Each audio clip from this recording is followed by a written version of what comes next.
নমস্কার বন্ধুরা, দীপাস কিচেনে আপনাদের সবাইকে স্বাগত। আজকে আমি সজনে ডাঁটার ঝাল নিয়ে এসেছি। তো চলুন আমি সজনে ডাঁটাটা কীভাবে ঝাল করি দেখাচ্ছি।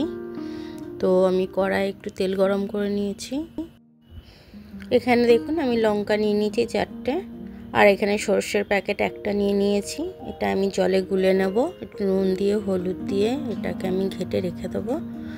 আর তেলটা দিয়ে আমি এটাকে ভেজে নেব একটু, আর একটু নুন দিয়ে ভেজে নেব এটাকে। তারপরে আমি ওদিকে লঙ্কাটাকে বাটতে যাব মিক্সিতে। তো লঙ্কাটা বেটে নেব। তো এটা কিন্তু সম্পূর্ণ নিরামিষ। আজ মঙ্গলবার, তো আমরা জয় হনুমানজির পুজো করি, তার জন্য মঙ্গলবারে আমরা নিরামিষ খাই। তার জন্য আজকে ডাঁটাটা আমি করলাম। তো দেখুন আমার ভাজাটা হয়ে গেছে। আমি লঙ্কার পেস্টটা আর এটা একবারে ঢেলে দিয়ে দিলাম এর মধ্যে। এটা এবার ফুটবে।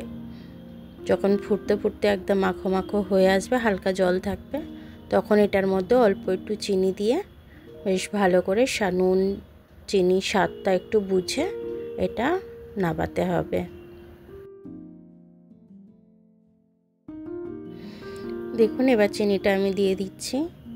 চিনিটা দিয়ে ভালো করে নেড়ে পুরো চিনিটা যাতে গলে যায় সেই অবস্থায় রেখে আমি এটাকে নামিয়ে নেব।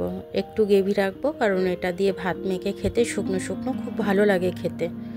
তার জন্য এখন সজনে ডাঁটার দাম অনেক বেশি, তাও আমি নিয়ে এসেছি।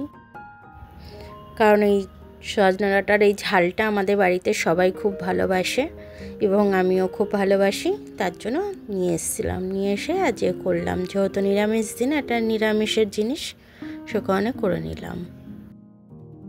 আপনারা করে খাবেন, খেয়ে আমাকে জানাবেন যে আপনাদের কেমন লাগলো, আর আমার রেসিপিটাই বা কেমন লাগলো আপনাদের। আমার ভিডিওটা দেখার জন্য অনেক অনেক ধন্যবাদ। আমার ভিডিওটা যদি আপনাদের পছন্দ হয় তাহলে লাইক, সাবস্ক্রাইব, বেল আইকনটা টিপে দেবেন। ফেসবুক থেকে দেখলে লাইক ফলোটা একটু করে দেবেন। এরকম যদি কোনো নিরামিষ তরকারি আপনারা খেতে চান আমাকে জানাবেন কমেন্ট করে, আমি তাহলে আপনাদের রেসিপি দেব। আবার কাল দেখা হবে নতুন রেসিপির সাথে। ততক্ষণ আপনারা ভালো থাকবেন, আমি আসছি।